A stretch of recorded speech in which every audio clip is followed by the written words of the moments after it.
ಎಲ್ಲರಿಗೂ ನಮಸ್ಕಾರ. Welcome back to our YouTube channel Nandini lifestyle diaries. ನಾನು ಚೆನ್ನಾಗಿದ್ದೀನಿ, ನೀವೆಲ್ಲರೂ ಚೆನ್ನಾಗಿದ್ದೀರಾ ಅಂತ ಭಾವಿಸ್ತಾ ಇವತ್ತಿನ ವಿಡಿಯೋ ಈಗಾಗಲೇ ನಿಮಗೆ ತಮಿಳಿನಲ್ಲಿ ಗೊತ್ತಾಗಿರೋ ಹಾಗೆ ಹಾಗಲಕಾಯಿ ಗೊಜ್ಜು ಹೇಗೆ ಮಾಡೋದು ಅಂತ ನೋಡೋಕ್ಕಿಂತ ಮುಂಚೆ ಇನ್ನು ಯಾರೆಲ್ಲ ನನ್ನ ಚಾನಲ್ನ ಸಬ್ಸ್ಕ್ರೈಬ್ ಮಾಡಿಲ್ಲ ಬೇಗ ಸಬ್ಸ್ಕ್ರೈಬ್ ಮಾಡಿ, ಲೈಕ್ ಮಾಡಿ, ಶೇರ್ ಮಾಡಿ. ಒಮ್ಮೆ ನೀವು ಈ ರೀತಿಯಾದಂತಹ ಹಾಗಲಕಾಯಿ ಗೊಜ್ಜನ್ನ ನೀವು ಮಾಡ್ಕೊಂಡು ತಿಂದರೆ ಮತ್ತೆ ಮತ್ತೆ ತಿನ್ನಬೇಕು ಅನ್ನುವಷ್ಟು ಟೇಸ್ಟಿಯಾಗಿರುತ್ತೆ.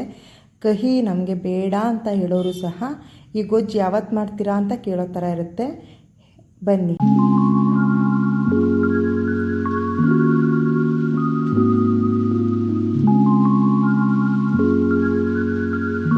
ಬೇಕಾಗಿರುವ ಸಾಮಗ್ರಿಗಳು: ಹಾಗಲಕಾಯಿನ ಈ ರೀತಿಯಾಗಿ ಸ್ಲೈಸ್ ಮಾಡಿ ಇಟ್ಕೊಂಡಿದ್ದೀನಿ. ಕರಿಬೇವಿನ ಸೊಪ್ಪು, 2 ಈರುಳ್ಳಿನ ಸಣ್ಣದಾಗಿ ಉದ್ದುದ್ದ ಕಟ್ ಮಾಡಿ ಇಟ್ಕೊಂಡಿರೋದು. ಹುಣಸೆಹಣ್ಣು, 1 ನಿಂಬೆಹಣ್ಣಿನ ಗಾತ್ರದ ಹುಣಸೆಹಣ್ಣು ಬಿಸಿನೀರಲ್ಲಿ ನೆನೆ ಹಾಕಿಟ್ಟಿದ್ದೀನಿ. ಈ ಬೆಲ್ಲ ಸ್ವಲ್ಪ, ಅಚ್ಚ ಖಾರದ ಪುಡಿ, ಅರಿಶಿನ ಪುಡಿ, ಸಾಸಿವೆ, ಉಪ್ಪು, ಬೆಳ್ಳುಳ್ಳಿ, ಕಾಯಿ ತುರಿ ಇಷ್ಟಿದ್ರೆ ಸಾಕು. ಒಂದು ಹೆಲ್ದಿಯಾದಂತಹ ಹಾಗಲಕಾಯಿ ಗೊಜ್ಜನ್ನು ರೆಡಿ ಮಾಡ್ಕೋಬೋದು. ಹೇಗೆ ಮಾಡೋದು ಅಂತ ನೋಡೋಣ. ಮಾಡುವ ವಿಧಾನ: ಮೊದಲಿಗೆ ಬಾಣಲೆ ಇಟ್ಕೊಂಡು ಬಿಸಿ ಅದಕ್ಕೆ ಸ್ವಲ್ಪ ಎಣ್ಣೆ ಹಾಕ್ಕೋಬೇಕು. ಎಣ್ಣೆನ ಸ್ವಲ್ಪ ಜಾಸ್ತಿನೇ ಹಾಕ್ಕೊಳ್ಳೋಣ, ಒಂದು 5-6 ಸ್ಪೂನ್ ಬೇಕಾಗುತ್ತೆ. ಏಕೆಂದರೆ ನಾವು ಹಾಗಲಕಾಯಿನ ಅದರಲ್ಲಿ ಫ್ರೈ ಮಾಡ್ಕೋಬೇಕಾಗತ್ತೆ ಮುಂಚೆನೇ, ಅದಕ್ಕಾಗಿ ಎಣ್ಣೆ ಸ್ವಲ್ಪ ಜಾಸ್ತಿನೇ ಬೇಕು. ಇವಾಗ ಎಲ್ಲ ಹಾಗಲಕಾಯಿನ ಹಾಕಿ ಎಣ್ಣೆಯಲ್ಲಿ ಫ್ರೈ ಮಾಡ್ಕೋಬೇಕು.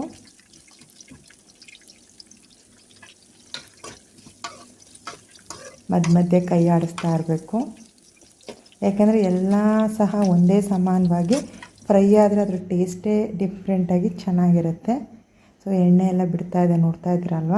ಸೊ ಹಾಗಲಕಾಯಿ ಬಣ್ಣ ಸಹ ಬದಲಾಗ್ತಾ ಇದೆ.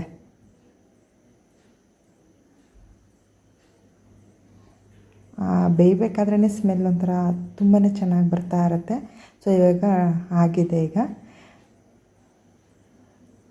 ಈಗ ಹಾಗಲಕಾಯಿನ ಹುರಿದಾಯಿತು. ಇವಾಗ ಇದನ್ನು ನಾವು ಒಂದು ಪ್ಲೇಟ್ಗೆ ತೆಗೆದಿಟ್ಕೊಳ್ಳೋಣ.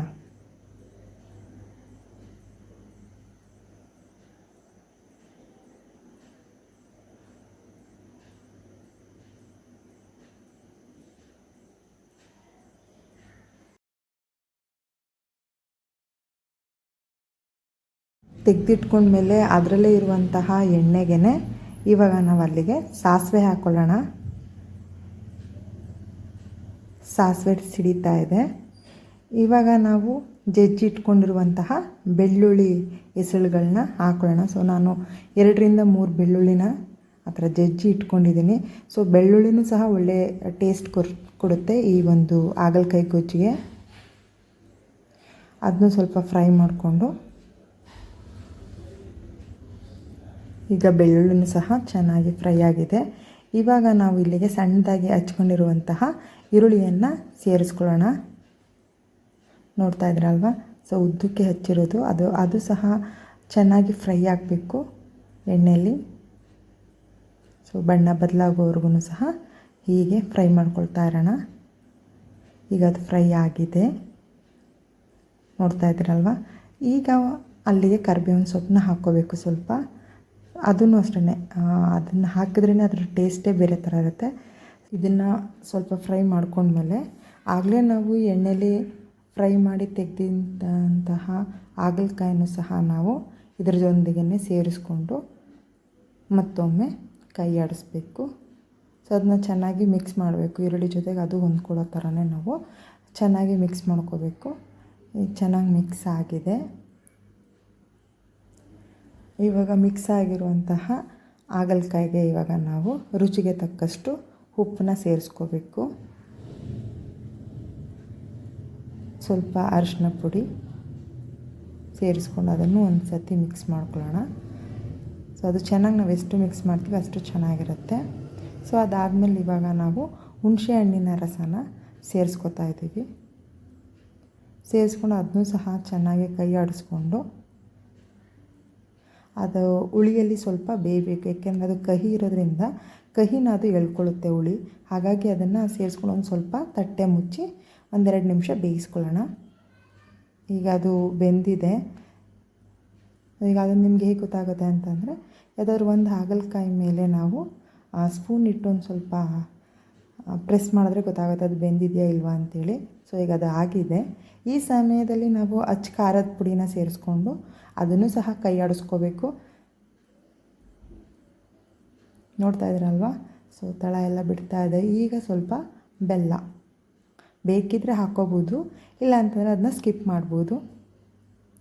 ಸೊ ಬೆಲ್ಲ ಹಾಕಿದ್ರೆ ಅದು ಒಂಥರ ಮಸಾಲೆಲ್ಲ ಹೀರ್ಕೊಂಡು ಒಳ್ಳೆ ಟೇಸ್ಟ್ ಕೊಡುತ್ತೆ. ಈಗ ಸ್ವಲ್ಪ ಅರ್ಧ ಲೋಟದಷ್ಟು ನೀರನ್ನ ಹಾಕ್ಕೊಳ್ಳೋಣ ಅಷ್ಟೇ, ಜಾಸ್ತಿ ಏನು ಬೇಡ. ಯಾಕೆಂದರೆ ಇದು ಚಪಾತಿಗೆ ಸೈಡ್ ಡಿಶ್ಶಾಗಿ ಅನ್ನ ಮತ್ತು ಮುದ್ದೆ ಜೊತೆಗೆಲ್ಲ ತಿನ್ಬೋದು, ತುಂಬಾ ಚೆನ್ನಾಗಿರುತ್ತೆ. ಈಗ ಒಂದು ಸ್ವಲ್ಪ ತಟ್ಟೆ ಮುಚ್ಚಿ ಬೇಯಿಸ್ಕೊಳ್ಳೋಣ. ಈಗ ಒಂದು 5 ನಿಮಿಷ ಆಯಿತು. ನೋಡ್ತಾ ಇದ್ದೀರಲ್ವ ಎಷ್ಟು ಚೆನ್ನಾಗಿ ಸೈಡಲ್ಲೆಲ್ಲ ಎಣ್ಣೆ ಬಿಡ್ತಾ ಇದೆ. ಸೊ ಇವಾಗ ಇದು ಆಲ್ಮೋಸ್ಟು ಹಾಗಲಕಾಯಿ ಗೊಜ್ಜು ಹಾಗೆ. ಇವಾಗ ನಾವು ತುರಿದಿಟ್ಟಿರುವಂತಹ ಕಾಯಿ ತುರಿಯನ್ನು ಹಾಕ್ಕೊಳ್ಳೋಣ.